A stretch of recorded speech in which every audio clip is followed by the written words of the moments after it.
Assalamu alaikum, everyone. I hope you're all doing fine, inshallah. My name is Chams Albachir. I'm one of the final year medical students, and I'm currently on my cardiology sub-rotation. In the next few minutes, I'll be going over a very important topic, not only for your CVP examination, but also for your upcoming clinical years and for any board examinations that you might be taking, and that is ECG. So in this session, I'll not only be going over the high-yield ECGs that you might face in your exam, but I will also review the basics of ECG, how to read them, how to analyze them, and how to quickly find any abnormality in the ECG. So starting off, first of all, with the basics of ECG. So what is an ECG? An ECG is defined, or it's an abbreviation for electrocardiogram. Electro, which is electrical activity, cardio for the heart, and gram for recording. So in other words, it's defined as a recording of the electrical activity within the heart. Now, let's do a quick recap of the heart's anatomy and how the blood flows, and I'll tell you why this is really important in a few seconds. So first of all, we know that the heart is divided into two parts, the left side and the right side. The right side has the right atrium and the right ventricle, and the left side has the left atrium and the left ventricle. Now, when the blood comes from the body as deoxygenated blood, it pulls into the right atrium, passing through the tricuspid valve, and then into the right ventricle. And then the right ventricle contracts to pump the blood into the lungs, passing through the pulmonary valve. Now, when it comes as oxygenated blood, it goes into the left atrium, passes through the mitral valve, and then gets into the left ventricle. And then when the left ventricle contracts, it goes into the aorta, passing through this aortic valve. Let's take a look at what the heart looks like in real life when it's actually pumping blood. So there are two things that I want you to learn from this video. Number one is that the atria are contracting before the ventricles. And number two, everything that I mentioned does not happen separately, it all happens at the same time. Thus, the atria contract first, and then it's followed by the ventricles. Now, subhanAllah, what underlies all this complex orchestra, if you could say? That would be the cardiac conduction system or the cardiac electrical system. Now, just like our muscles, joints, and bones have their own nervous system, the heart is so complex that it needs its own electrical system, and that is all controlled by the sinoatrial node. So the sinoatrial node is also known as the pacemaker of the heart. It's located in the right atrium at the junction of the right atrium and the superior vena cava, as you guys can see in this picture. And it is the single place that controls the rate of the heart. So if it starts beating faster, this is because the sinoatrial node is sending more impulses. And if the sinoatrial node is sending less impulses, the heart will beat slower. Then when the sinoatrial node sends impulses, it sends it first to the atria so that they can contract first. And then this electrical activity, when it reaches the atrioventricular node, it gets slowed down by 100 milliseconds. And this proves the point that I just mentioned to you previously, that the atria contract before the ventricles, and this is controlled by the atrioventricular node. So it causes a delay in the electrical activity, so it slows it down to allow the atria to contract first. The electrical activity will then pass through the bundle of His, also known as the AV bundle, and then it branches into two parts, one to the right side of the heart and the other one to the left side of the heart. So we've got the right bundle branch and the left bundle branch. Now we all know that the left ventricle is far more thick and larger than the right ventricle, and therefore it needs two branches when it comes to the left bundle branch. So the left bundle branch gives off a posterior branch and it gives off an anterior branch. The anterior branch will then continue on to give off the Purkinje fibers. Same thing happens on the right side. However, the right bundle branch does not give off an anterior or posterior branch. So it's only the right bundle branch. So it continues towards the apex, So the electrical activity is moving towards the apex, and then it passes into the Purkinje fibers upwards again to supply the myocardium. So another thing that I want you to know from the slide is that notice how the electrical activity is moving this way. So it begins at the sinoatrial node and it moves towards the apex. Now, this is what we call the cardiac axis, and we'll talk about it later in a more detailed slide. But this is just to show you what the cardiac axis is. So it's the average electrical activity direction. Okay, so moving on to the next slide. Now, why am I telling you guys about the coronary arteries in an ECG lecture? And that is because I've seen multiple questions, whether in the AMBOSS, whether UWorld, they always give you an ECG of a myocardial infarction, and then they tell you which artery is affected. So let's do a quick recap of the coronary arteries. We know that the coronary arteries branch off the aorta. So we have the right coronary artery and the left coronary artery. The right coronary artery lies between the right atrium and the right ventricle. And so because it's in close proximity to the sinoatrial node and the atrioventricular node, it supplies them both. So if this artery is occluded, both the AV node and the SA node can no longer get more oxygen or blood supply. So the right coronary artery would continue to the back of the heart on this side. It would continue on this side. Sorry about that. Okay, so it would continue on the back side to give off another branch, and that is known as a posterior descending artery. So the posterior descending artery supplies the inferior and the posterior part of the heart.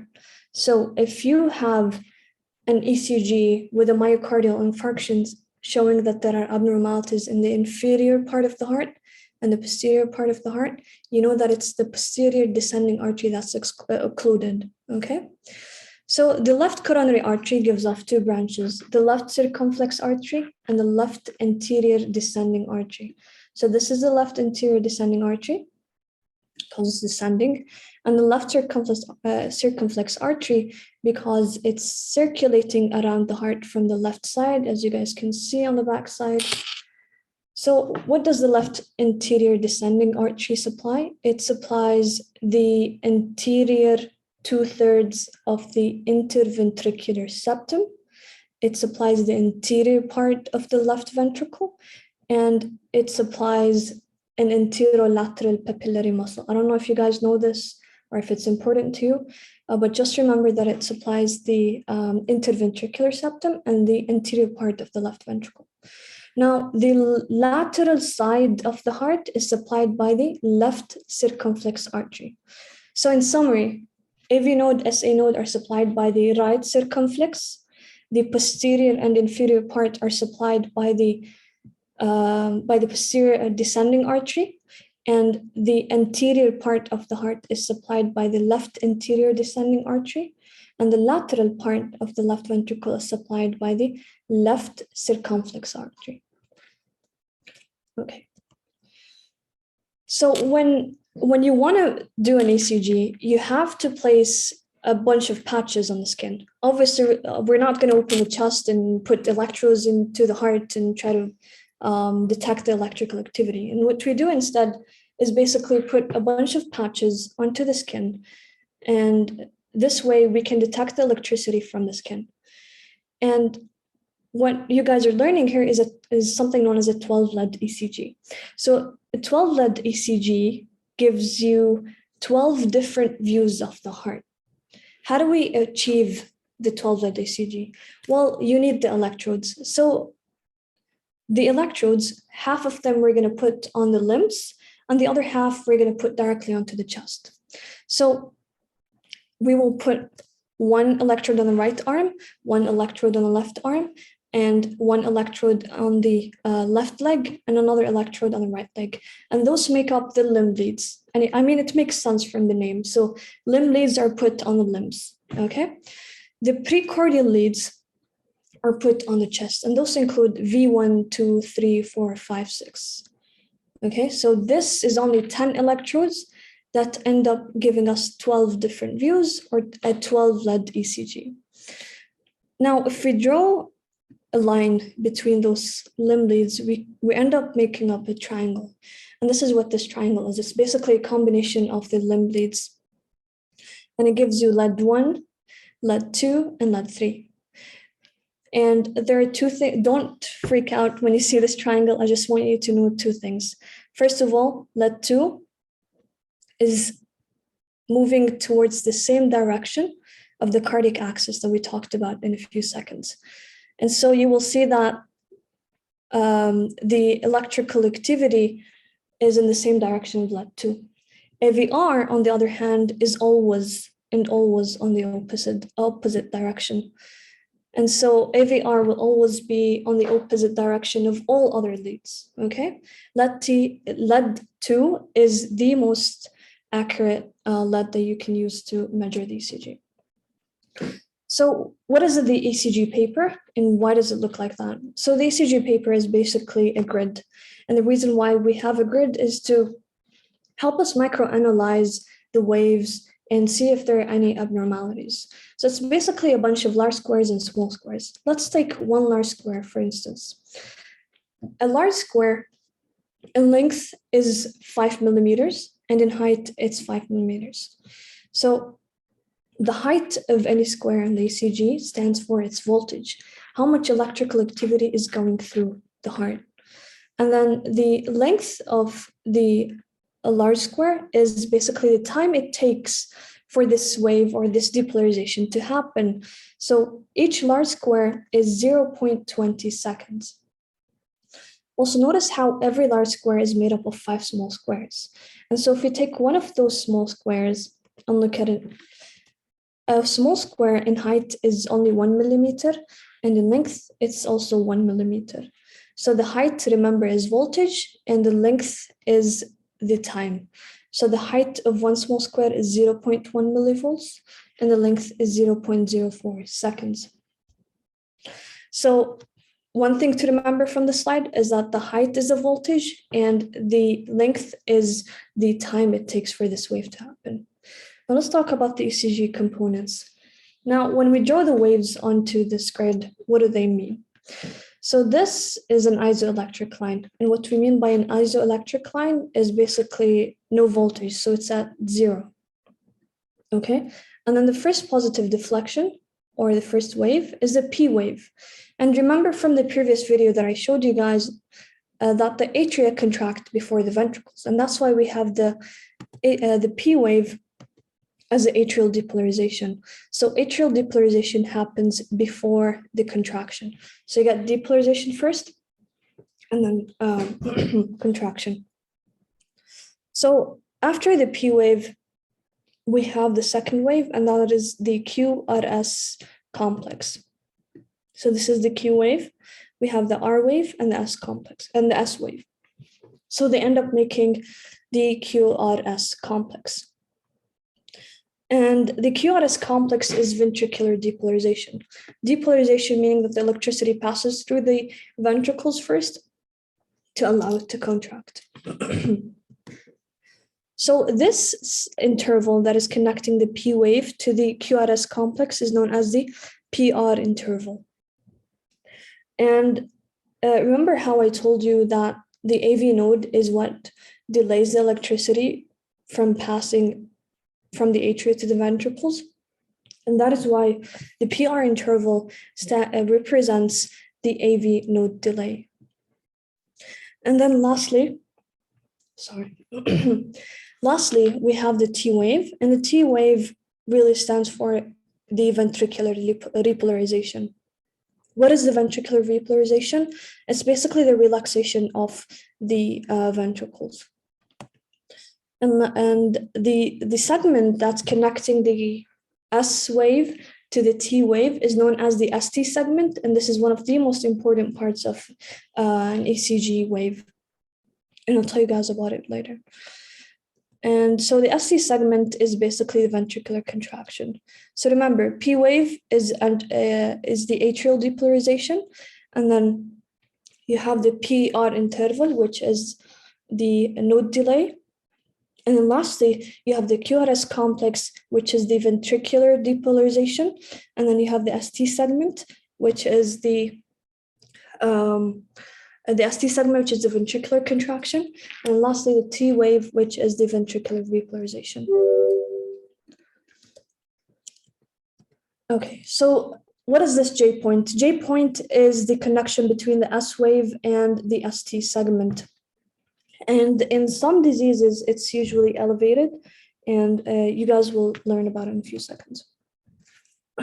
So this is what an ECG paper looks like. Sorry, just give me a second.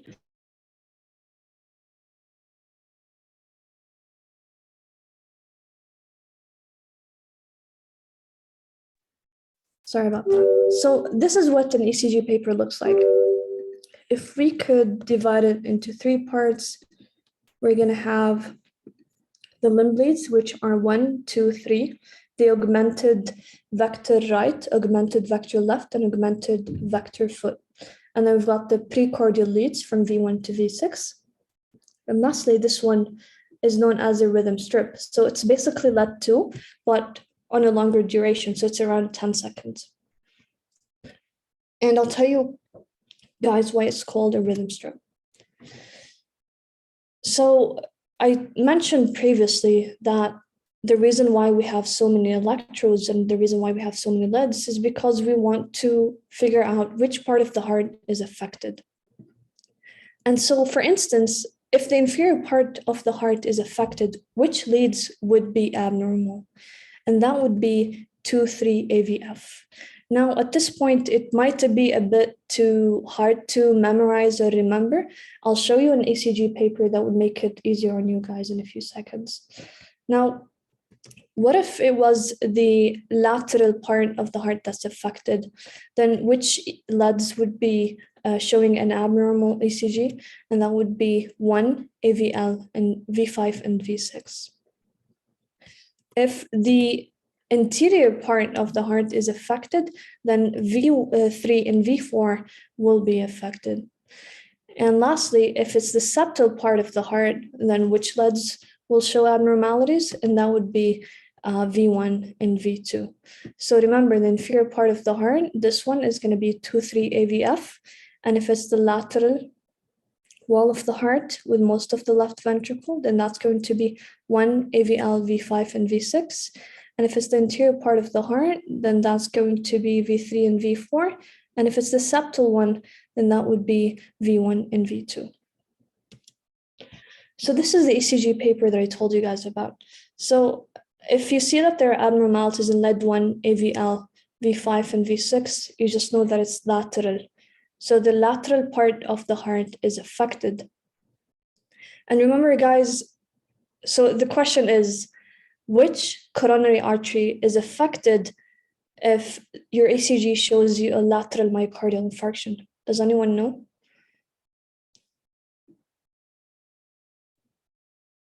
It's actually the left circumflex. Left circumflex shows you a lateral, is going to cause, if the left circumflex is occluded, then it can no longer supply the lateral part of the left ventricle. So left circumflex will be affected in a lateral ST elevation. However, if it's in the inferior part of the heart that is affected, then which coronary artery would be affected or occluded? Yes, exactly. It's the right coronary artery. But to be more specific, is it the right coronary artery or is it the posterior descending artery? Exactly. And if it's the interior part of the heart, which coronary artery would be affected? Exactly. So it's the left descending, anterior descending artery. So let's move on. So the first thing that you're going to do is calculate the rate. And you look at the rhythm strip. When looking at the rhythm strip, you can do 2 methods. You can either choose the box method or the R-waves method. So the box method can only be done if the rhythm is normal. Let's try to do it in this rhythm strip. So it's basically, you look at the R waves. So this is an R wave, an S, and then a T here, and then a P, Q, R, S, and then a T wave. And you calculate how many boxes are there between every R waves. So this is 1, 2, 3, and 4 boxes. And then you divide 300 by 4. So 300 divided by 4 would be 75 beats per minute, which is normal. The other method is the R waves method, and I prefer this, to be honest. So what you do is basically calculate the number of R waves. So for example, in this rhythm strip, it's 1, 2, 3, 4, 5, 6, 7, 8, 9, 10, 11, 12. And then you multiply it by 6. And so 12 by 6 is going to be 72 beats per minute, which is normal. So we know that the normal heart rate is 60 to 100 beats per minute. And if it's more than 100 beats per minute, that's tachycardia. And if it's less than 60, it's bradycardia, or slow heart rate. Next step is the rhythm. And the rhythm is completely dependent on one thing, and that is the RR interval. In other words, it's the distance between each R wave. So if we count the number of boxes between every RR wave, for example, in this one, there are 1, 2, 3, 4 boxes, and then there are 4 boxes here, and then you continue counting. And if it's constant between every 2 R waves, then that's a regular rhythm. However, if it's changing, and sometimes it's 4 boxes, other times it's 6, and etc., that would be an irregular rhythm. Again, the rate and the rhythm are both best seen in lead 2. So this is an example of an irregular rhythm. Look at the rhythm strip right here. And if we calculate the number of boxes between this 2 R waves, so this is an R wave, and this is another R wave. Let's calculate the number of boxes. So 1, 2, and 3. And then the number of large boxes between this R wave and this R wave is around 6, and then it goes back to 3, etc. So this is an irregular rhythm. Next step is looking at the QRS complex. Now, those numbers are a bit too much, but you guys have to memorize it because sometimes they come as MCQs. So the QRS complex is mainly analyzed based off how long is it? What is the width of this QRS complex? Normally, it should be only 3 small squares in width. If it's more than 3 small squares or more than 0.12 seconds, this would be a wide QRS complex. And if it's less than 3 small squares or less than 0.12 seconds, then this would be a narrow QRS complex. Let's take the ECG paper as an example. So we can pick literally any QRS complex. So for example, this one, if we measure it from here, so that's going to be 1, 2, and 3 small squares. So that's 0.12 seconds. Is this QRS complex normal? Is it wide or is it narrow? It's normal, exactly. Okay, so the next step after the QRS complex is looking at an irregular QRS complex. So look at this, for example. If we count the number of squares, it's around 1, 2, 3, 4, 5 small squares. So this is considered a wide QRS complex because it's more than 3 small squares, or in other words, it's more than 0.12 seconds. Next step is looking at the sinus P waves. Does anyone know why is it called sinus P waves?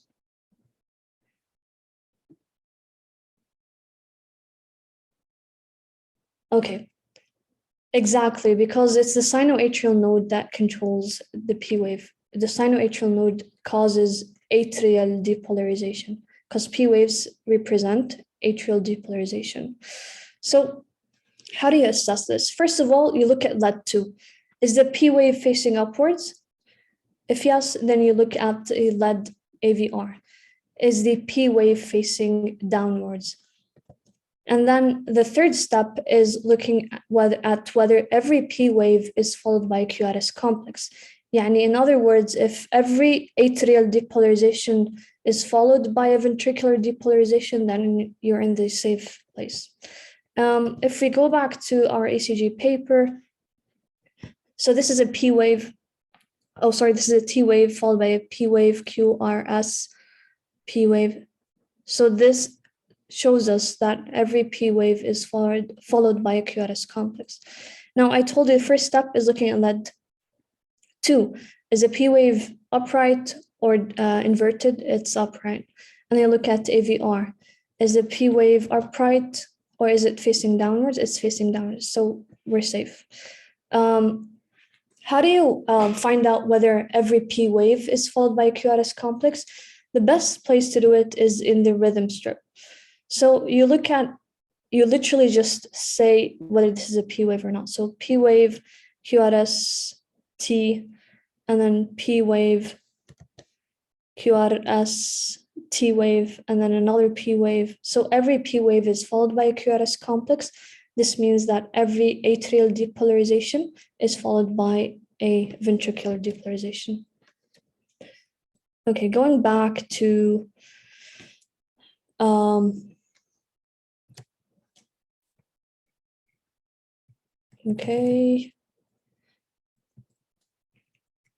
after the P waves, the next step is the PR interval.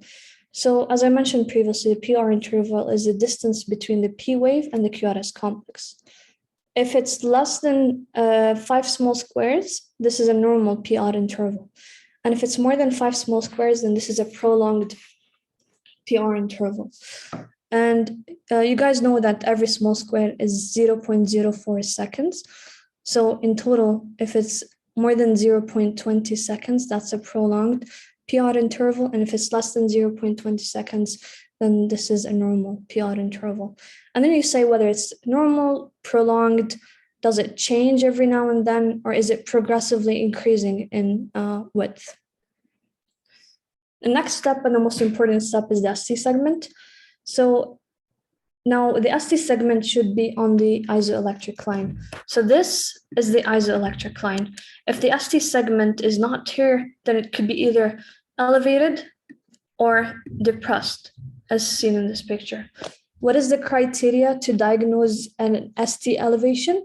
It has to be elevated more than 1 small square or more than 0.1 millivolts in 2 contiguous limb leads. So you guys remember leads 1, 2, 3. For example, if we have the ST segment elevated more than 1 small square in leads 1 and 2, then that's diagnostic of ST elevation. What do we mean by contiguous? This means that they have to be after each other. So we can't have an ST elevation lead 1 and then suddenly in 3. It has to be lead 1 and 2 to be diagnostic of elevation. If it was in the precordial leads, it has to be more than 2 small squares or more than 0.2 millivolts. This is really important. It could come as an MCQ, as numbers. ST depression is basically when you have the ST segment lower than the isoelectric line by at least 1 small square in almost all the leads. Okay. Next step is the T wave. T wave is normally facing upwards. If it's facing downwards, that's an inverted T wave. If there's no T wave, it could be either flattened or no T wave in the first place. Okay. How do we know if it's peaked or not? So if it's more than 10 millimeters or more than 10 small squares in height, then this is a peaked T wave. Okay. The next step is the QT interval. Now you measure it from the beginning of the QRS complex to the end of the T wave. And in males, it's different from females. So in males, it's between 390 to 450 milliseconds, or around 2 to 3 large squares. And the females, it's almost the same, but a difference of 10 milliseconds. You guys don't need to know these numbers for now. Another way of knowing whether it's normal or not is when you measure the QT interval and you find out that it's more than half of the odd interval, then this is diagnostic of a lengthened or widened QT interval. Last thing is the cardiac axis. So I told you guys that the normal cardiac axis is facing this way, right? From the sinoatrial node towards the apex. And so you have to remember that it's between negative 30 degrees to positive 90 degrees. So if an MCQ comes and asks you, what is the normal cardiac axis of the heart? You just pick negative 30 to positive 90 degrees. How do you analyze the cardiac axis in an ECG paper? You look at two places, lead 1 and lead AVF.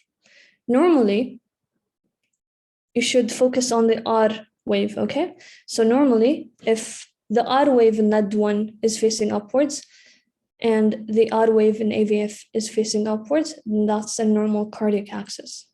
However, in a left axis deviation, if the R wave in lead 1 is facing upwards and the R wave in AVF is facing downwards, then this is a left axis deviation. How do you remember this? Remember lead 1 for lad. So the R wave will be facing upwards, okay?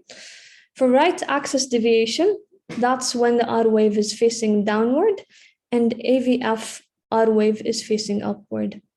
And lastly, extreme axis deviation is when they're both facing downwards. Let's do a quick practice on this. Okay, so lead 1 and AVF. Okay, excuse my handwriting, I'm writing on the mouse. Okay.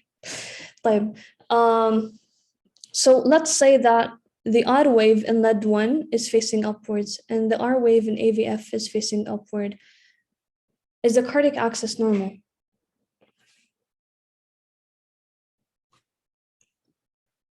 Yes, exactly. Okay. What if L1 is facing downwards in lead 1 and the R wave is facing upwards in AVF? What is the diagnosis? Exactly, that's right axis deviation. What if the R wave is facing upwards in lead 1 and downwards in AVF? What is the diagnosis? That would be a left axis deviation. Exactly.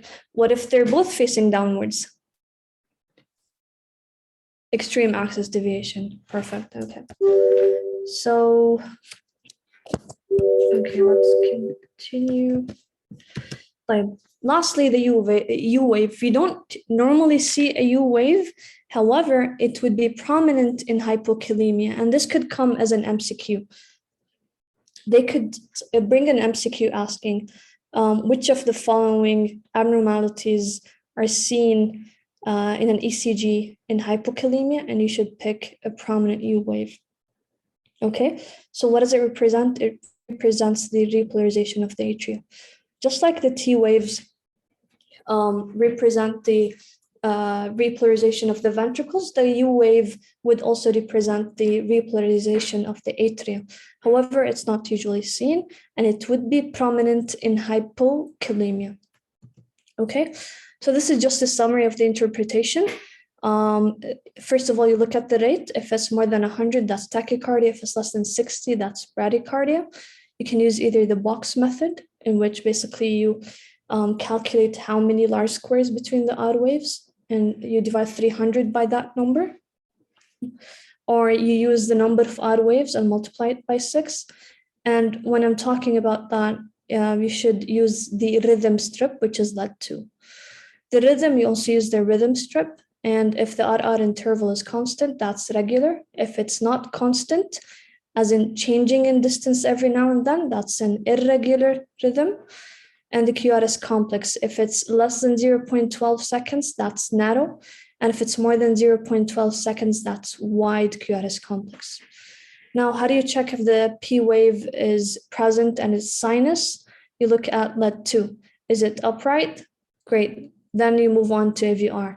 If it's inverted, then this is a normal P wave. How do you know if it's a sinus P wave? If every P wave is followed by a QRS complex, or if every atrial depolarization is followed by a ventricular depolarization. And then the PR interval, is it normal, prolonged, variant? And then the ST segment, is it elevated or depressed? And the T wave, Is it upwards? Is it flattened? Is it inverted? And then the QT interval, is it wide or narrow or normal? And the cardiac axis, remember that the normal is -30 to +90 degrees, okay? And lastly, the U wave, if it's prominent, this means hypokalemia. Now let's move on to this question. Okay, question 1. Which of the following waves represents ventricular repolarization?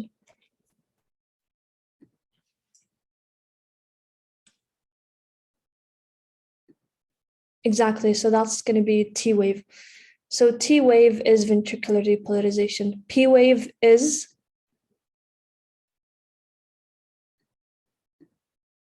it's atrial depolarization, and QRS complex is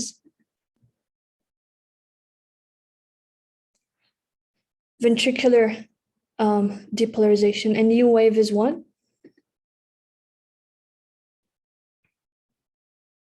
Hypokalemia or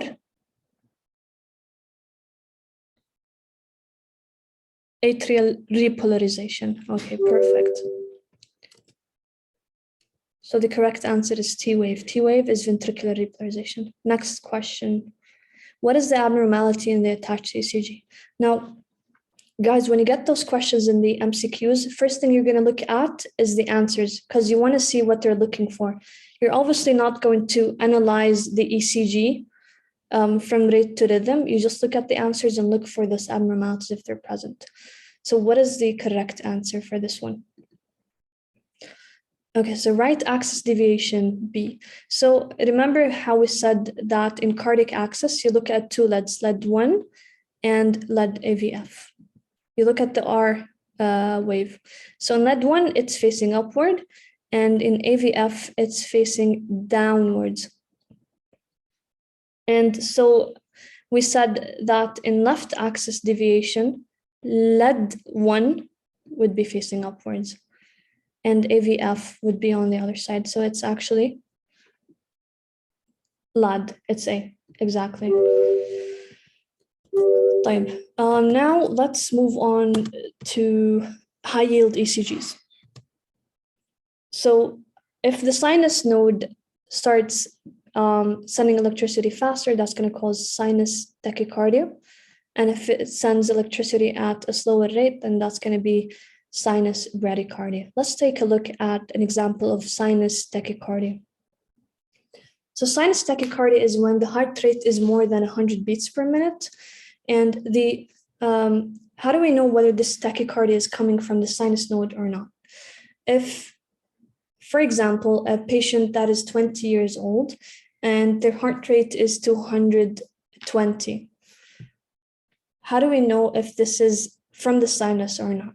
So we do this equation known as the maximum sinus rate, and that is basically subtracting 220 from their age. So 220 minus their age, which was 20, is 200, and their heart rate was 220. So this is way more high than the actual maximum sinus rate. And this means that the tachycardia is not coming from the sinus node, but it's coming from somewhere else.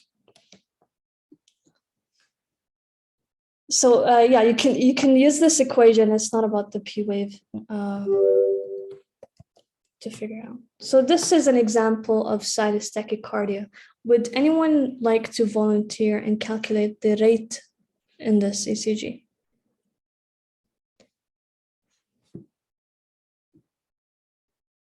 Okay, that was fast. Okay, exactly. So you did the fast way. So since the rhythm is normal, you can just calculate the number of large squares in between the odd waves. And in this ECG, it's 2 large squares. So you divide 300 by 2, and that would be 150 beats per minute. So this is a sinus tachycardia. Sinus bradycardia is basically when the heart rate is less than 60. So in this ECG, if we count the number of odd waves, which is faster or another method, it's going to be 1, 2, 3, and then 4. So 4 by 6 is 24 beats per minute. This is way less than 60 beats per minute, and therefore it's sinus bradycardia.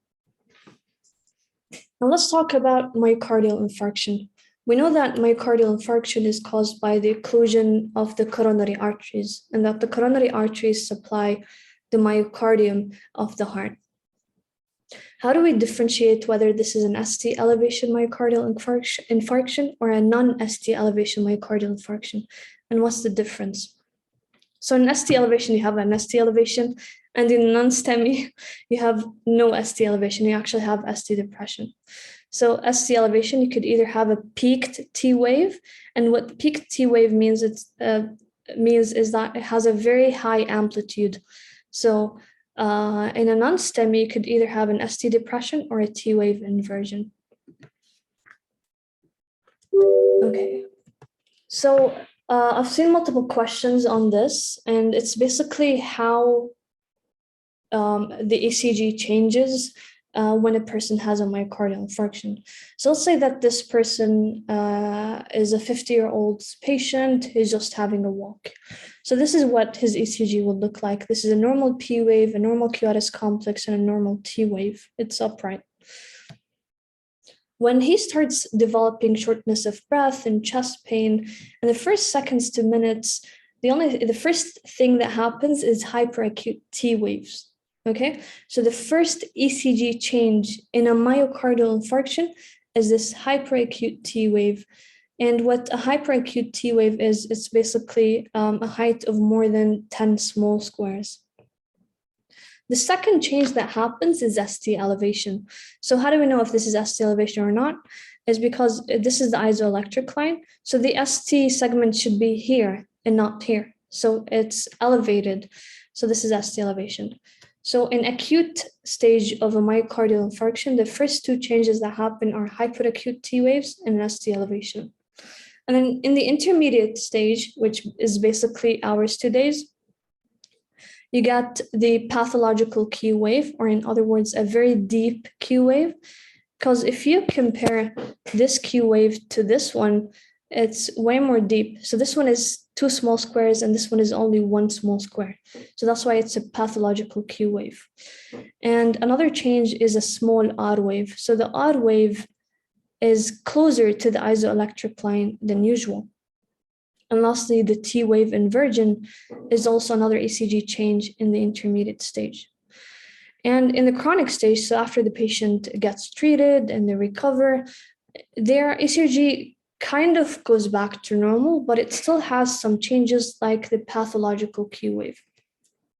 So what kind of questions would you guys get on this?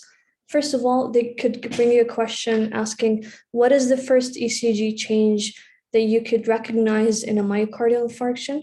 And the answer would be a hyperacute T wave. And if they bring you a question on a person that had a myocardial infarction a long time ago, that'd be like, what ECG change you would expect in the ECG? You'd say a pathological Q wave. Okay, so 2 questions from this slide. Okay, so let's start off with this question. A 53-year-old man with hypertension and dyslipidemia presents to the ER with severe chest pain radiating to both shoulders. We know that this is a symptom of myocardial infarction. So it started 30 minutes ago while he was gardening. His blood pressure is very high at 176 over 87. His pulse is low at 55 per minute. And his respirations are very high at 30 respirations per minute. His physical examination shows diaphoresis and jugular venous distension. His ECG attached. What is the most likely diagnosis? Let's take a look at the ECG. So can anyone detect what abnormality can you see in this patient? When you go to the exam, the first thing I said that you should look at is the answers, because you're trying to figure out what you're looking for. So it has to be a myocardial infarction. Okay? Yeah. What is the abnormality that you can see in this ECG?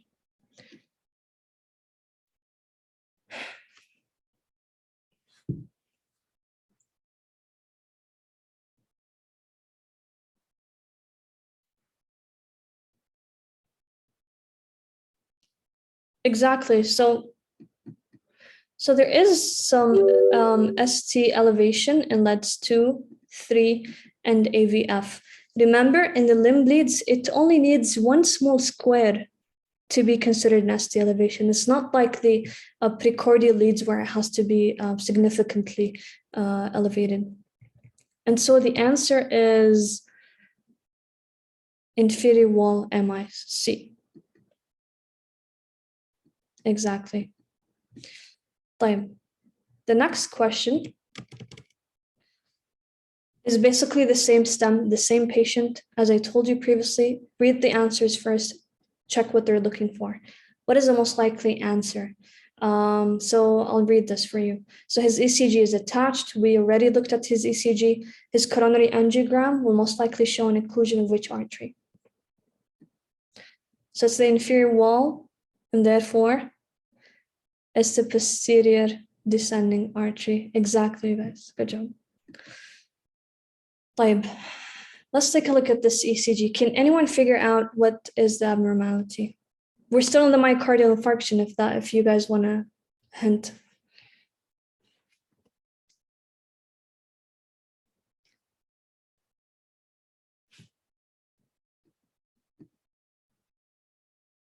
Okay. That's a good start. Anywhere else? Exactly. So there's ST elevation in LEDS 1 and AVL. And this is basically what type of myocardial infarction? If it's LED 1 and AVL? Lateral, exactly. So this is a lateral MI. You can see ST elevation LEDS 1 and AVL. And other sources say that there is an ST elevation V5 and V6. And in this case, you would say it could be an anterolateral MI. What about this one? But for this one, you guys are correct. It's a lateral MI, not an anterolateral.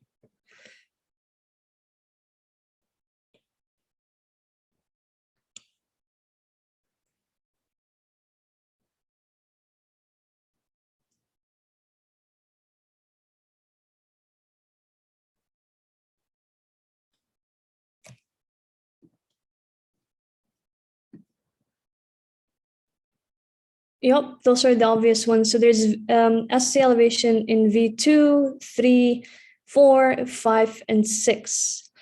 What you guys have probably not noticed as well is 1. There's an ST elevation in 1. Let me draw this for you.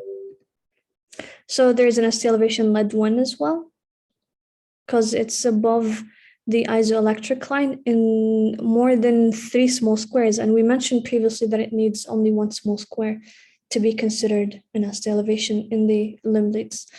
AVL is also elevated. And then we've got V2, 3, 4, 5, 6. So this would be an anterolateral MI. Now, what about this one?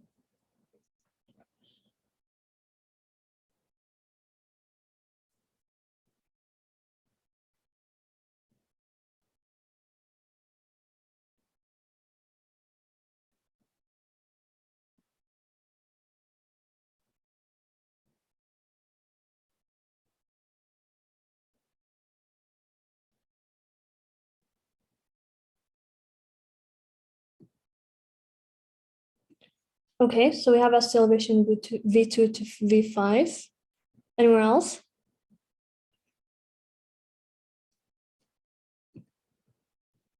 Also 6, okay. Again, you guys do not only focus on the precordial leads, look at the limb leads as well. LED 2. Anywhere else? In 3. So we have an ST elevation in LEDs 2, 3, V2, 3, 4, 5, and 6. So what kind of myocardial infarction is this? Which walls are affected? This is going to be a bit, yeah, okay. And it doesn't necessarily have to be affecting only one part of the heart. It can affect 2 parts of the heart as well. It's not lateral because LED 1 and AVL are normal. There's no ST elevation in 1 and AVL. So yeah, It's an anterior wall and an inferior wall MI, because there's ST elevation in V2, V3, V4, V5, and V6. If you guys want to see it, so this is a P wave, Q, R, S, T. So you can notice how that the ST segment is elevated from the isoelectric line by more than 3 small squares. Again, the same thing in V3. So this is the P, Q, R, S, T wave. So it's elevated from the isoelectric line. So it should be here, but instead it's here. And the same thing for V4, 5, and 6. Also, we've got ST elevation LEDs 1 and 2. And I'll draw it for you. Okay, so this is the isoelectric line, and the ST segment is here. So it's more than 2 squares away from the isoelectric line, and that's why it's a inferior wall MI, since it's affecting LEDs 2 and 3 as well. Okay, so this is both an inferior wall and an anterior wall MI. Yes, V5 and V6 are also elevated. So this makes it an anterior and an inferior wall MI. Okay. So for the next ECG, can you all detect any abnormality? Now this is a tricky one, I must say.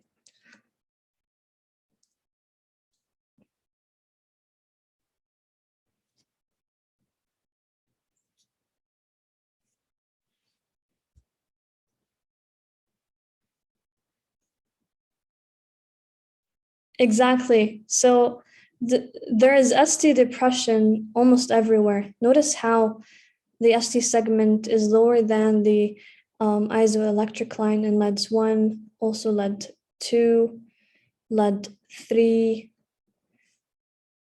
AVR is normal. AVL has also depression. And AVF2, I'm just drawing the isoelectric lines if you guys are wondering. V1 and V2 are normal. V3 also has ST segment depression, and V4 and V5 does not have any ST segment depression, and neither does V6. So this is a non-STEMI, yeah. So this would be a non-STEMI. So it was in LED 1 to AVF, V3, V4. I wouldn't say V5 or V6 have any ST depression, but this is a non-STEMI. Remember, a non-STEMI can be seen if you have an ST depression or a T wave inversion, okay? And this gives you guys a hint for the next ECG. What is the abnormality in this ECG, and what is the diagnosis?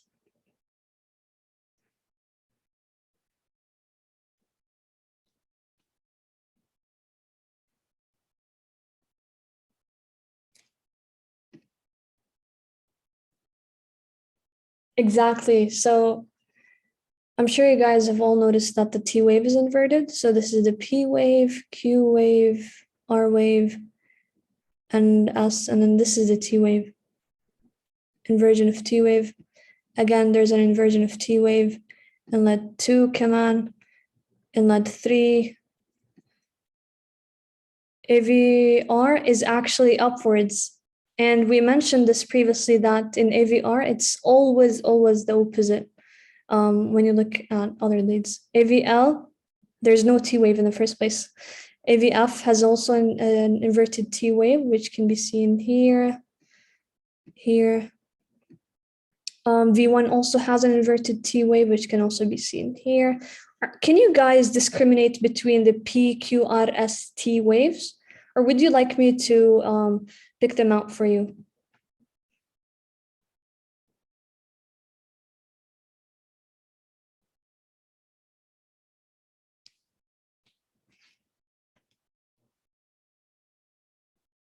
Okay, so basically there's T wave inversion all over the ECG, as you guys can see here.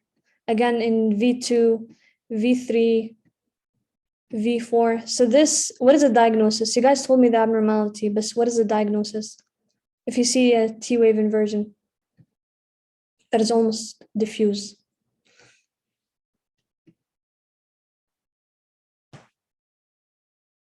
Exactly. So it's a non-STEMI. Non-STEMI can show one of two things. It's either an ST depression or a T wave inversion, or it could be both at the same time. So again, it was seen 1, 2, 3, AVF, V1, V2, V3, 4, 5, and 6. So now let's move on to AV block. AV block is basically when the atrioventricular node is blocked. Yani if the right coronary artery is not supplying blood to the atrioventricular node, the atrioventricular node can no longer transmit electricity from the atria to the ventricles. And it has 3 degrees. And the first degree is the mildest form of it. So in first degree, you have a prolongated PR interval of more than 200 milliseconds. Or in other words, it's more in width, it's more than 1 large square, okay? So if a PR interval is prolonged, that's a first degree AV block. A second degree AV block has 2 types, type 1 and type 2. They're also known as Mobitz type 1 or Mobitz type 2. Mobitz type 1, also known as Winkie-Back, has basically a progressive lengthening of the PR interval until a beat drops. What do we mean by a beat drops? So when you basically have a P wave that is not followed by a QRS complex. So there is atrial depolarization, but no ventricular depolarization. So this would be a second degree Mobitz type 1. So progressive lengthening of the PR plus a drop in the beat. Type 2 is when you have a normal PR interval, thus sometimes you have P waves with no QRS complexes. The third degree, which is the most severe form, is when you have random P waves and random QRS complexes. And the reason why that is because the AV node is completely blocked. For the atria is contracting by themselves and the ventricles are contracting by themselves. So that's why it's called an AV disassociation. Let's take examples on that. So in this CCG, if we look at the P wave, so this is a P wave, we have a QRS complex, and then a T wave, and then a P wave, QRS, T, P, QRS. So notice how that the PR interval is longer than usual. It shouldn't be that long. The normal is 0.20 seconds or 200 milliseconds. So since it's a PR prolongation only, and every P wave is followed by a QRS complex, then what is the diagnosis? It's a first degree. So let me repeat it one more time. PR prolongation, and every P wave is followed by a QRS complex is known as AV block, first degree, okay? Next step is this one. So notice how the PR interval is becoming progressively prolongated. And what is the diagnosis in this one? Mobitz 1. So this is a second degree AV block, Mobitz 1, which is also known as what?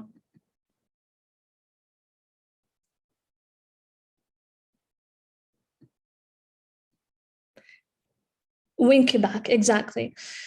So in Mobitz 1, second degree, you have progressive prolongation of the PR interval with a beat drop. So this P wave is followed by a QRS complex, and then this P wave is also followed by a QRS complex, and the same thing for this one. However, for this one, we have a P wave, but no QRS complex. So this is called a beat drop. Yani we have an atrial depolarization with no QRS, with no ventricular depolarization. So this is a second degree Mobitz type 1. Would you guys like to take a break for a few seconds and we can come back, inshallah? Or should we just continue?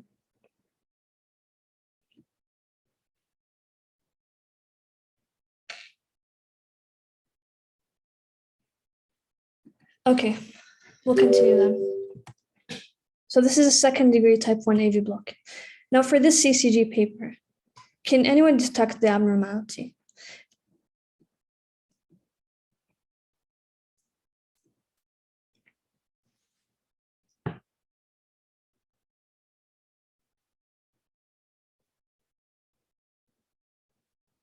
If I were you, I would look at the rhythm strip because it shows me more than one P wave, and I can see multiple cycles happening again.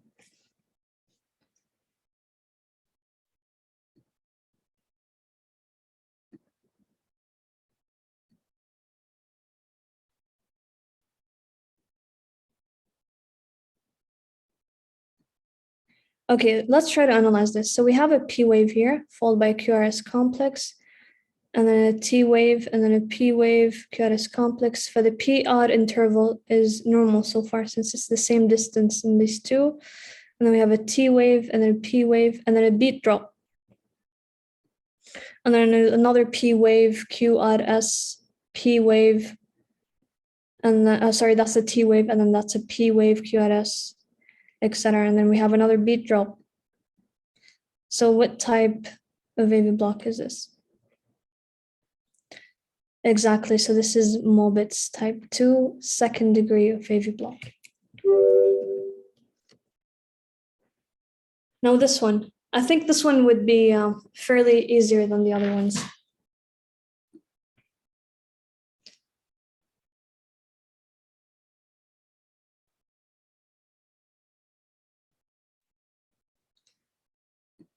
Yeah, so again, I would look at the LED2, which gives me a longer time and more waves to look at. So if I analyze this, it would be a P wave, no QRS complex, another P wave, no QRS complex, and then suddenly another QRS complex, and a T wave, a P wave. Yani the atria are contracting by themselves and the ventricles are contracting by themselves. So this is known as AV disassociation. So this is a third degree AV block. Exactly. Good job, guys. Now let's talk about tachyarrhythmias. And starting off, first of all, with atrial fibrillation. Now, the most important thing about atrial fibrillation is the irregular PR intervals. The PR intervals are changing in distance every now and then, and there's no specific pattern for them. Okay, they also commonly have tachycardia, and their P waves are not always seen, so they could be invisible. Okay, and the QRS complex is also narrow. Let's take a look at this ECG paper, for instance. So we can barely see any P waves. The QRS complex is almost two small squares, so this is a narrow QRS complex. And without even calculating the number of R waves, I could say that this is a tachycardia. So this is an atrial fibrillation because if you calculate the RR interval, it's changing every now and then. Look at that. There's no specific pattern in between them. And that's why this is an atrial fibrillation. So this is one of the most common exam questions that you guys can get. It's atrial fibrillation. The next thing is atrial flutter. You could completely just ignore this and remember one thing, and that is the sawtooth appearance. Exactly. So if you see this sawtooth appearance, you just know that this is atrial flutter. And the R interval is normal. So this cannot be an atrial fibrillation. So in atrial fibrillation, we have an irregular rhythm, irregular rhythm, and in atrial flutter, we have this sawtooth appearance. So it looks like exactly like a knife's tooth or a saw's tooth. Okay. The next thing is a ventricular fibrillation. So in a ventricular fibrillation, what you're going to see is that you can barely see any QRS complexes or P waves. You can barely figure out whether this is a QRS or a P wave or a T wave or whatsoever. So moving on to this ECG, as you guys can see, you cannot differentiate whether this is a P wave or a QRS complex, and there is obvious tachycardia. So this is known as ventricular fibrillation. How do you differentiate between ventricular fibrillation and atrial fibrillation? Atrial fibrillation, you can see the QRS complexes. However, the RR interval is irregular. And in VFib, you cannot differentiate between the types of waves. Now, in Wolff-Parkinson-White syndrome, what is the one thing that you should remember about this syndrome?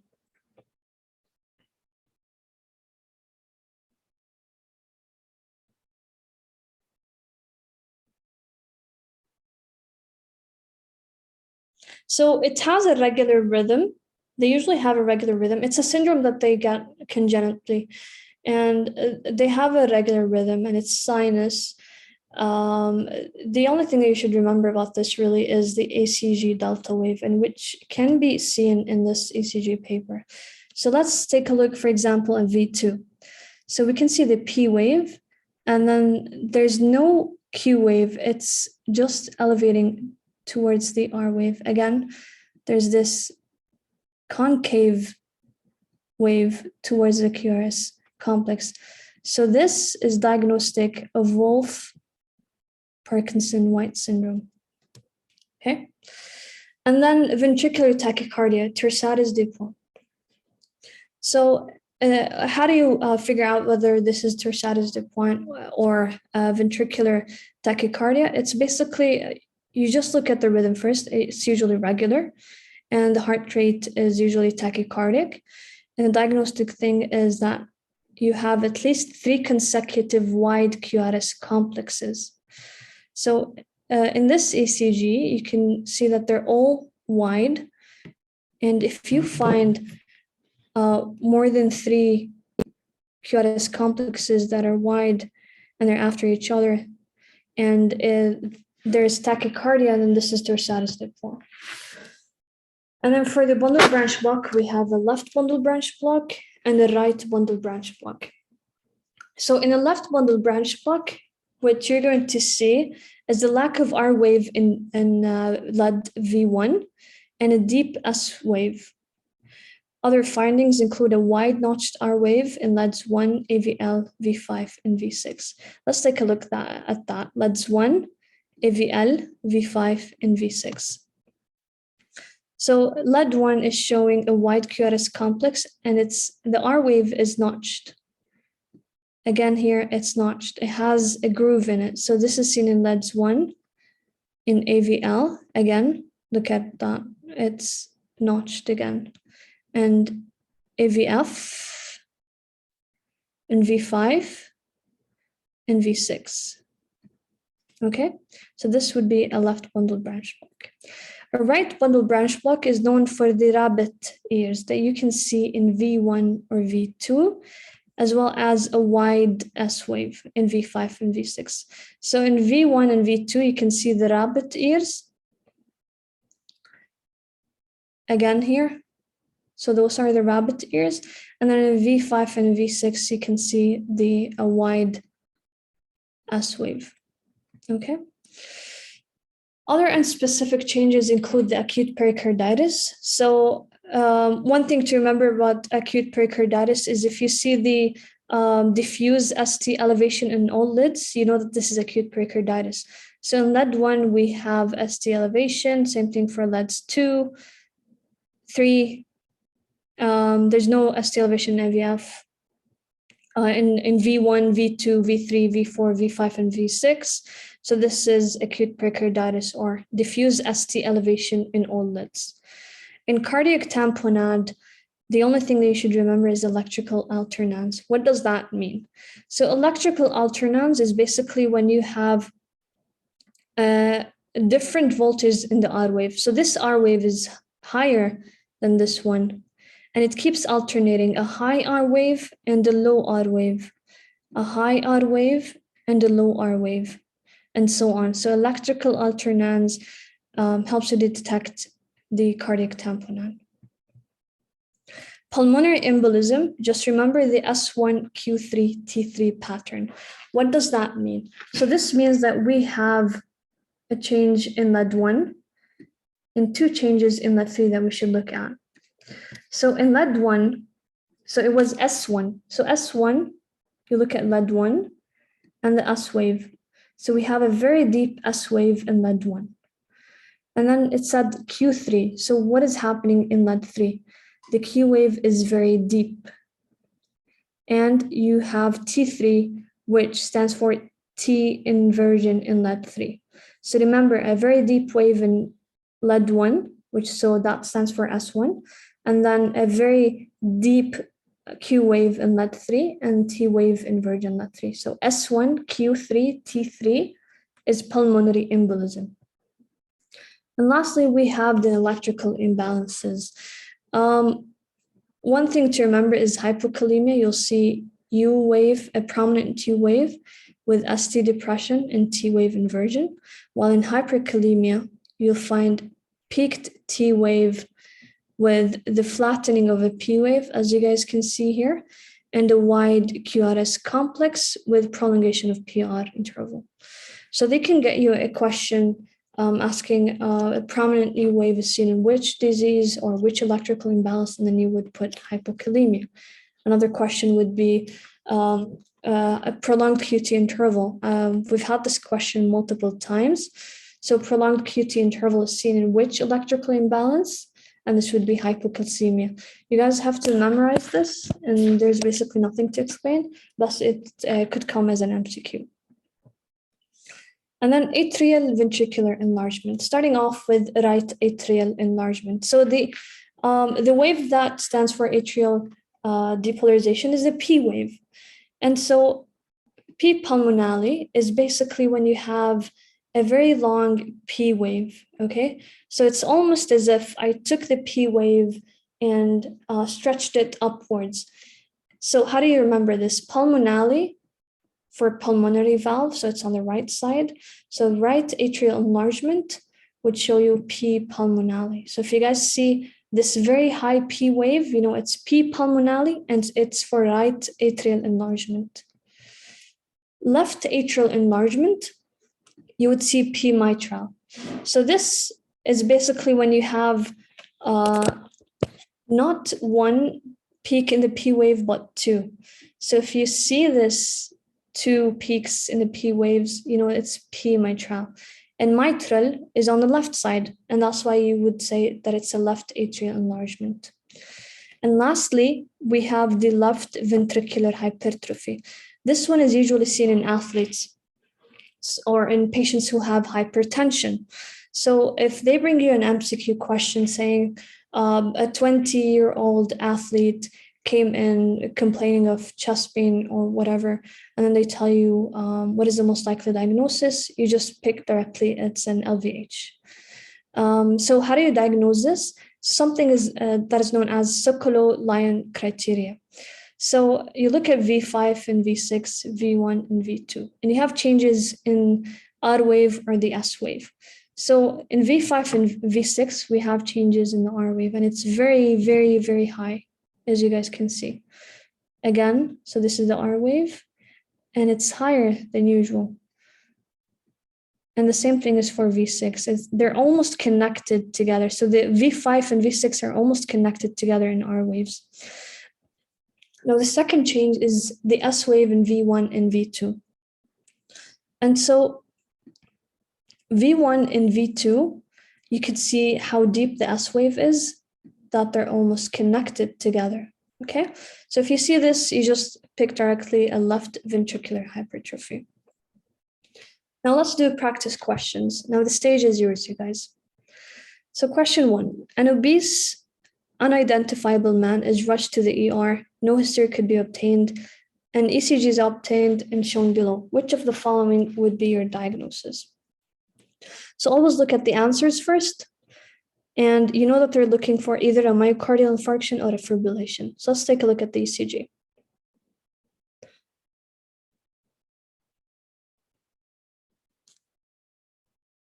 So in myocardial infarction, what do you usually look for?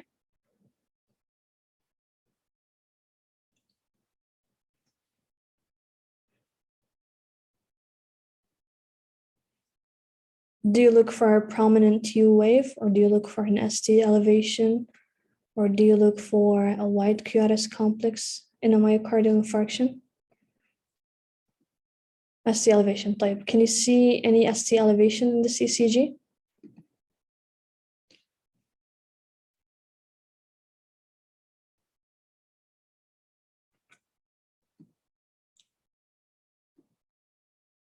Exactly. So there is an ST elevation in V2, 3, 4, 5. No, 6. There's no ST elevation in 6. So what is a most likely diagnosis in that?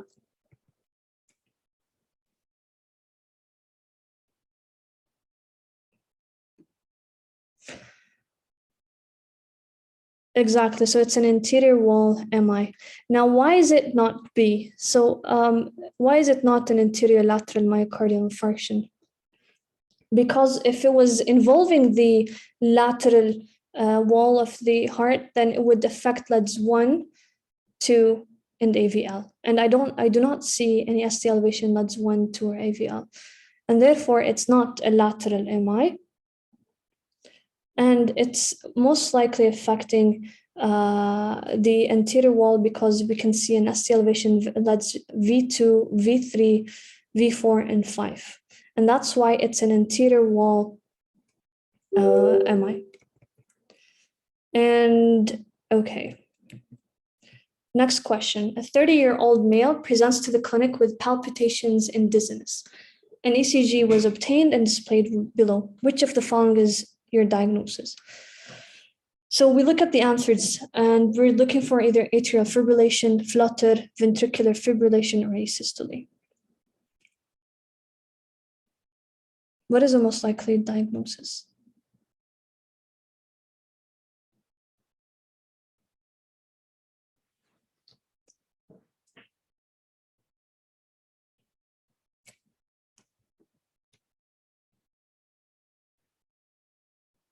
Okay, so the answer is atrial fibrillation. Why is that? Because when you look at the rhythm in lead 2, we can see that it's not constant and it's changing.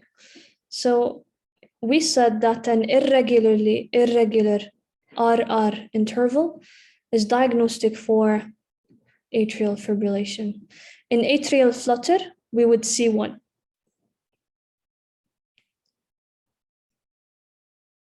Sawtooth appearance, exactly.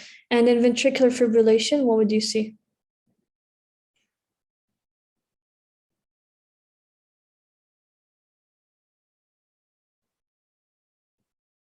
Yeah, and I would describe it exactly. I would describe it as a bunch of scribbles, really. Okay, so the next question: a 65-year-old male presented with dizziness, shortness of breath, fatigue.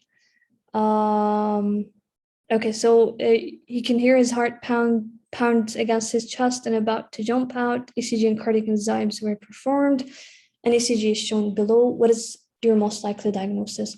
So we're looking for whether it's an atrial fibrillation, flutter, ventricular fibrillation, or asystole. Let's take a look at the ECG.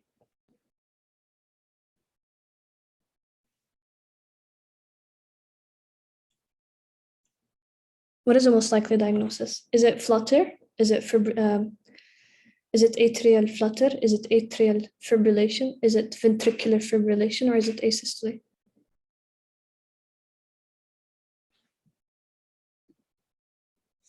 Exactly. So this is another example of atrial fibrillation.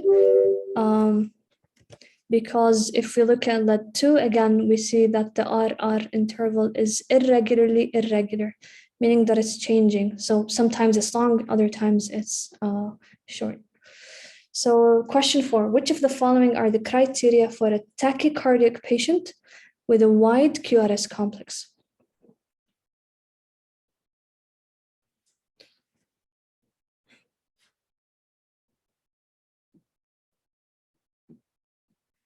Exactly. So tachycardia means a heart rate of over 100 beats per minute. And the normal QRS complex is 120 milliseconds. So anything more than that is considered a wide QRS complex. What is the diagnosis in the following ECG?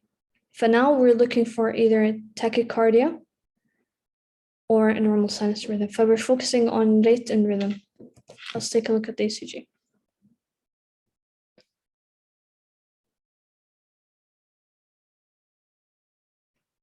First of all, we start with the rate, and we use lead 2.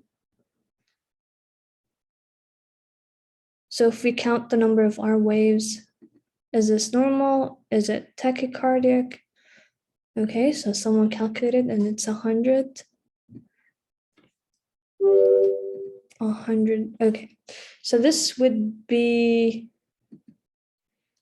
okay, so if we calculate the number of R waves, 1, 2, 3, 4, 5, 6, 7, 8, 9, 10, 11, 12, 13. 13 by 6 is around 78 beats per minute. So I did the R waves method by calculating the number of R waves and multiplying it by 6. And the answer was 78. So you guys were right that it's a normal sinus rhythm. However, it's around 70 beats per minute and it's not 100 beats per minute. Okay, next question. What is the diagnosis in the following ECG? So always look at the answers first. So they want to see if it's atrial fibrillation, sinus tachycardia, flutter, or junctional tachycardia. First of all, what do you guys see? Okay, so this is the sawtooth appearance, and this is a sign of atrial flutter. Remember, it was sawtooth appearance is atrial flutter. So the answer is C. What is the diagnosis in the following ECG? So they want to see if it's AV block, which degree, or if it's an atrial fibrillation. Let's take a look at it.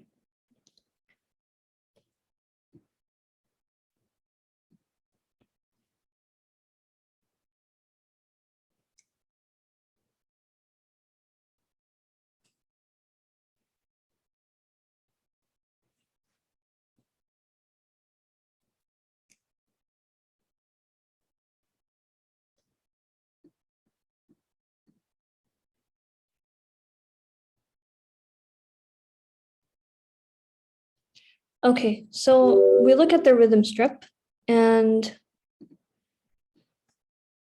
so this is a P wave followed by a QRS complex. This is good. And then an inverted T wave, and then a P wave, and then a QRS complex. So there's basically a normal interval, and sometimes you get P waves with no QRS complexes like this one.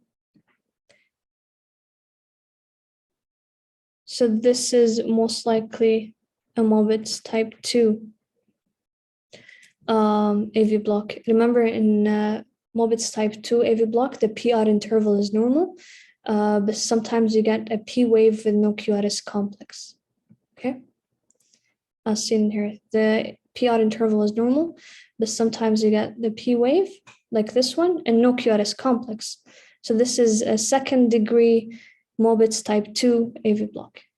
Next question. A patient was diagnosed with a myocardial infarction and recovered a long time ago. Which of the following changes is expected in their ECG?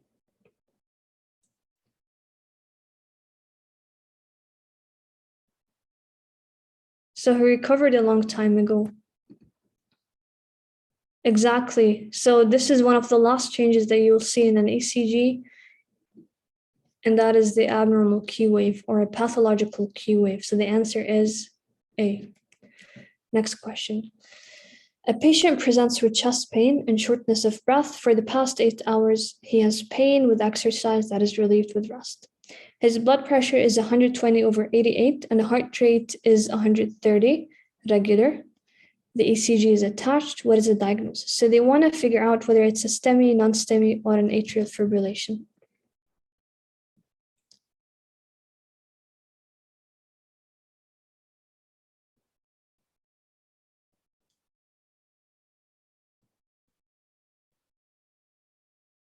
Is it atrial fibrillation? Is it a STEMI or is it a non-STEMI?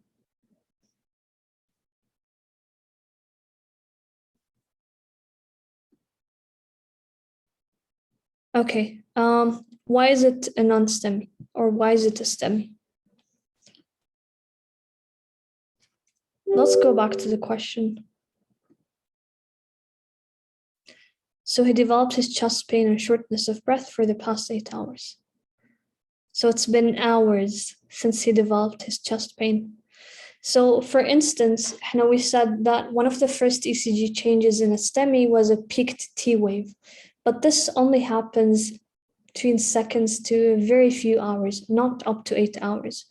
And so I know that some of you guys have noticed this peaked T wave, but it's most likely a non-STEMI with this T wave inversion in LETS 2, 3, and AVF. So the answer is non-STEMI. Okay, so question 10. If the marked artery in the attached picture was occluded, which of the following leads would show changes on ECG? First question is, which artery is this?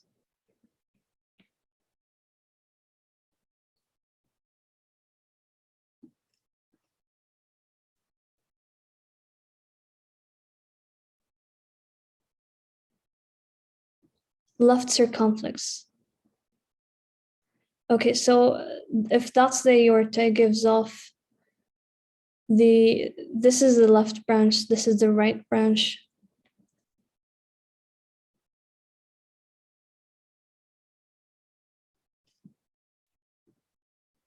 Okay, and then the posterior descending artery exactly would be affecting which leads in the ECG if it was occluded.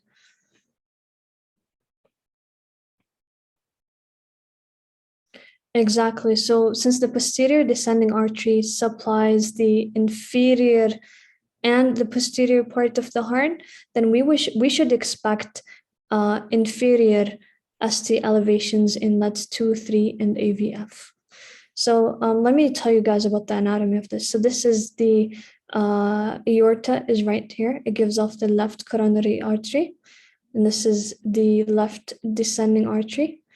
And then this is the right coronary artery giving off the posterior descending artery. So it's LEDs 2, 3, and AVF. Question 11. A 40-year-old female presents to the clinic with complaints of frequent fainting at rest, lightheadedness, and fatigue. Her ECG is shown. What condition is this patient suffering from?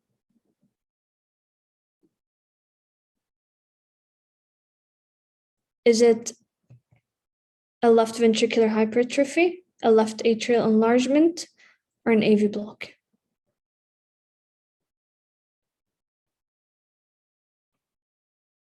Is it left ventricular hypertrophy?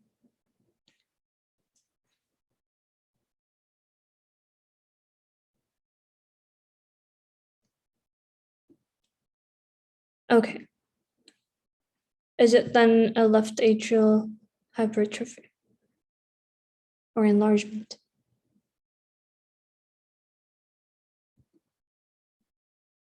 Exactly. So this is an ECG of no, so it's not a left atrial enlargement, because if you look at LED2, so this is a P wave QRS, and then the T wave is inverted again, a P wave. Look at the distance between the P wave and the QRS complex. So the PR interval is increasing by time, and therefore, after a while, there's a P wave and no QRS complex, and then another P wave and no QRS complex. So what is this most likely? It's an AV block second degree type 2, because this is a third degree, yes.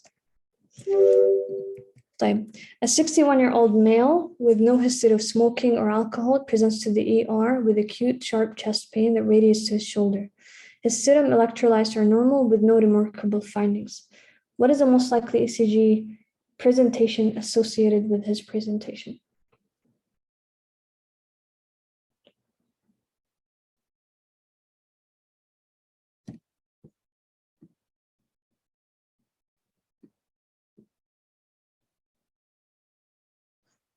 Why would it be a diffuse ST elevation? Do you think he's having an acute pericarditis?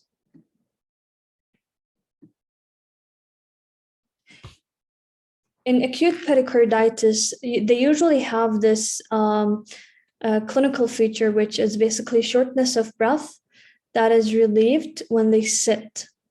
So when they lie down, it's more painful. And they should mention that in the history if it was actually diffuse ST elevation. Now, the first change in an ECG that is seen in a myocardial infarction is what? This is what they're trying to ask. What is the first change in an ECG in a myocardial infarction? Exactly, it's the tall T waves. So they're saying that there are no remarkable findings. His labs are normal. So this is the beginning of a myocardial infarction, and that is the first change that could be seen. So the answer is D. Question 13. Which of the following represents normal ECG measures? Is it A, a PR interval less than 120 milliseconds, B, a QRS complex between 60 to 100 milliseconds, C, a QT interval between 100 to 200 milliseconds, and D, a P wave amplitude greater than 3 millivolts?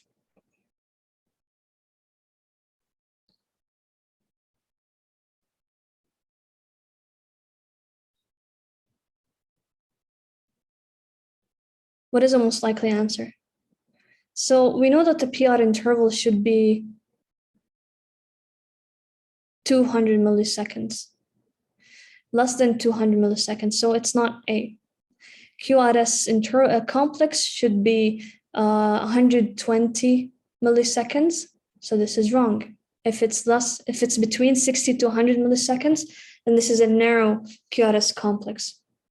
And C, a QT interval between 100 and 200 milliseconds. Or is it D, a P wave amplitude greater than 3 millivolts? So it's either C or D, you guys. What do you think?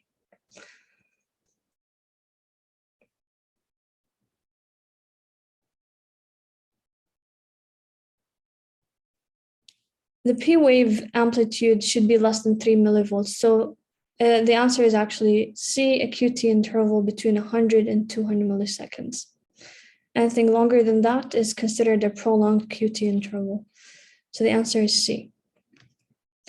So question 14, a 58-year-old female with no history of smoking or alcohol consumption presents to the ER with palpitations and dizziness. On examination, her heart rate is 144 beats per minute, and she seems conscious and well aware of her surroundings. Her ECG is shown. What is the next step of management in this patient? Let's take a look at her ECG. So what does she have?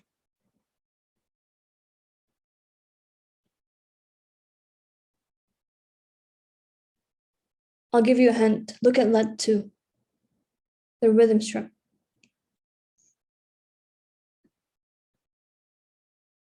Yeah, exactly. So what do you do in order to calm down the sinus tachycardia? Do you do synchronized cardioversion and shock the patient? Do you give her adenosine? Or do you give her, do you do the vagal maneuver, or do you give her digoxin? Exactly. So the answer is vagal maneuver. You're trying to stimulate the parasympathetic nervous system to slow down the heart rate. So the answer is C, vagal maneuver. And then the last question, a 24-year-old athlete presents with difficulty breathing, chest pain, and palpitations. A 12-lead ECG is taken and shown below. What is the most likely diagnosis of this patient? Now, I'm telling you guys, you can literally answer this question from what they're telling you. And this is what the ECG is showing. So you guys are saying it's A, and A is left ventricular hypertrophy. Exactly. So another trick, so they actually got this in ECG from an actual patient that had hypertension. So if you saw that in the exam, you'll directly know that this is a left ventricular hypertension. Now, another change in LVH, what are the 4 things that you would see? So you'd see a deep S wave in V1 and V2. and you would see a very high R wave in V5 and V6. So those 4 changes are diagnostic of left ventricular hypertrophy, which is usually seen in hypertension or in an athlete, for instance. And that's it. Thank you so much, guys, for your time. I know this took a while. I hope I explained it really well. And if you have any questions, please feel free to email me or just ask me right now.